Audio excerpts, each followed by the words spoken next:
ever close your laptop at the end of a long day and feel like you have just enough energy to crawl over to the couch, to scroll on your phone, or watch a show, or maybe both at the same time? Yeah. During the pandemic, that was all I wanted to do, and I couldn't understand why. I was safe, I was healthy. Why didn't I want to close my laptop and go dance around the living room? Where did all my energy go? I'm a journalist. My specialty for the last 10 years has been trying to understand how our tech habits change us as people. And so I decided I was going to find out why sitting in front of a screen makes us feel so exhausted. Because we have all heard about the mental effects, right? But what about our physical health? Well, as I quickly learned, looking at screens has not only reshaped our days, it is reshaping our bodies. According to researchers at Johns Hopkins, every day the average 19-year-old moves about as much as the average 60-year-old. Over the last 20 years, rates of type 2 diabetes in young people have doubled. 3 in 4 American adults has a chronic illness. Many of those are preventable, at least one chronic illness. And the WHO says that this is a global problem. They predict that by the end of the decade, which is not that far away, this lifestyle will likely lead to 500 million new cases of preventable conditions like heart disease, obesity, and diabetes, costing governments $27 billion a year. Typing, swiping, scrolling, sitting. This is the rhythm of our modern life. But I don't know about you, I can't throw away my phone, right? Like, I can't go off the grid. So how can we stay connected without slowly destroying our health? That was the question running through my mind when I came across this guy. Keith Diaz is a physiologist at Columbia University Medical Center, and he has spent his entire career trying to figure out how little can we get away with moving so that sitting doesn't kill us, basically. And in 2022, he published a small study that gives us a great idea. He found that just 5 minutes of gentle movement every 30 minutes had dramatic effects. It slashed blood sugar and blood pressure. In another study, he found that inactive people who traded 30 minutes of sitting for 30 minutes of movement every day could lower their risk of a premature death by 18%. And so maybe you're like, yeah, I worked out this morning, so I'm good. Or maybe you're like, oh, phew, I'm so glad I got that standing desk. I am so sorry, but no. If you sit or stand for the majority of your waking hours, your health is in jeopardy too. Don't stop working out, Keith told me. But he said what you have to do is break up these long stretches of sedentary screen time. When he told me this, I was like, really? Like, how big a difference can these movement breaks make for someone who's, relatively healthy? I decided I would join the study. So one day, I went to his lab, and I sat and worked on my laptop for 8 hours straight. The next day, I took those movement breaks every half hour or so. They checked all my vital signs.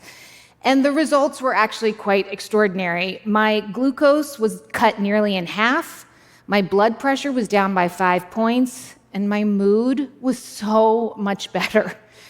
The science was clear, but what did it matter if no one could actually do these movement breaks? It was easy in the lab. Somebody tapped me on the shoulder and led me over to the treadmill. So we decided to ask people out in the world, out in real life, to see if they could do it. Our teams at NPR and Columbia combined forces to create a podcast and a global clinical trial called the Body Electric Study. And over 20,000 people signed up. We had to cap it at 20,000 people. And they could choose a movement dose. So they could move 5 minutes every half hour, 5 minutes every hour, or every 2 hours. They could dance around the house. They could pace on calls. They could walk the dog. They could take out the trash. It didn't matter. They just had to break up those long periods of sitting. And you guys, I was so excited. I was like, we are going to launch a movement for movement. Yeah, I've got away with words. But I am not going to lie, those first few days were so tough. It takes a lot of intention and a little rebellion to upend a world that is quite literally built around screens and chairs. But when people figured it out, when they started getting those breaks into their lives, they started having breakthroughs. They told us that they felt less pain. They told us that they had more energy. They said that they felt more positive about life in general. In the end, of the people who started taking movement breaks, 80% managed to stick with them for 2 solid weeks. And yes, this was a self-reported study with a lot of very motivated participants. Hello, public radio. But still, the data showed that the more often they took breaks, the better they felt. People who went outside got an extra boost. Some people lost a few of those stubborn pounds. And most people actually liked taking the breaks. But the biggest surprise to me was that the breaks did not hurt their productivity. People said they got back to their desks and they were able to focus, and they felt that the work they did was actually of better quality. So this research is going through the scientific process right now, but Keith explained to me some of the reasons why these gentle breaks can have such an outsized impact. So when we sit, our arteries get bent at our hips and our knees, kind of like a kinked vacuum hose. Blood starts pooling in our legs, and our muscles stop contracting. But leg muscles need to move, be stimulated in order to clear out fat and sugar and reduce blood pressure. If they don't, over months and over years, that's when those chronic conditions can start to creep in. And then there is our posture. Sitting compresses the diaphragm. We start taking shallow breaths. Shallow breaths lead to less oxygen going into our blood and up to our brain. Less oxygen in our brain means we get tired and lose focus. Feel free to take a deep breath right now if you want to. And that is where screens come into the picture. So screens can mess with something called interoception. Interoception is the body's way of telling you what it needs. It needs a snack. It needs to go to the bathroom. It needs to move. The more we focus on screens, the less we listen to the signals that our body is sending us. Your body could be begging for a break, but what do? You keep scrolling past the anxiety, scrolling past the exhaustion. That eventually can lead to burnout, yes, and again, those chronic conditions. So, how can you start making a change and feeling better? Well, first, think about your most sedentary stretches of time, and then make yourself a mantra. So, like if you are a student, you could say, I'll take an extra lap around the quad before class instead of checking TikTok, so I get to class with more oxygen in my brain, and I can actually focus. Or if you work from home, you could decide that on long Zoom calls, I will march in place in order to manage my glucose and avoid the post-meeting crash. If you're a parent, you could say, I will take a lap around the soccer field once so that I have enough energy to get through the dinner time chaos. You can have a dance party while you microwave your leftovers. You can walk the concourse instead of sitting and waiting for your flight. A mix of all these habits will keep your muscles firing and your mood steadier.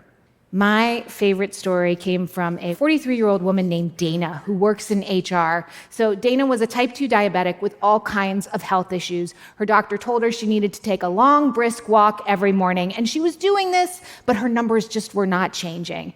So with her doctor's permission, she decided to join the study.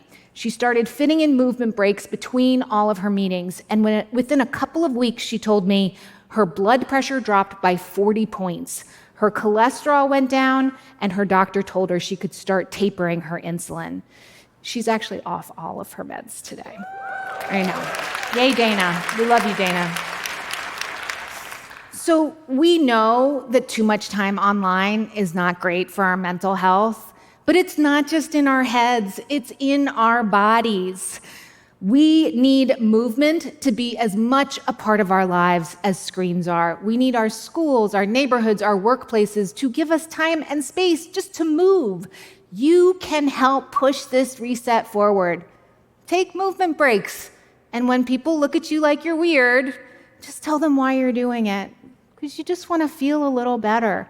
Get them to put down their phone and join you. Start soon, start small. Should we start now? Yeah, can we have some music? You could do the march. You could do the shuffle. Little hands in the air if you can't get up. Feel it. You're alive. You're alive.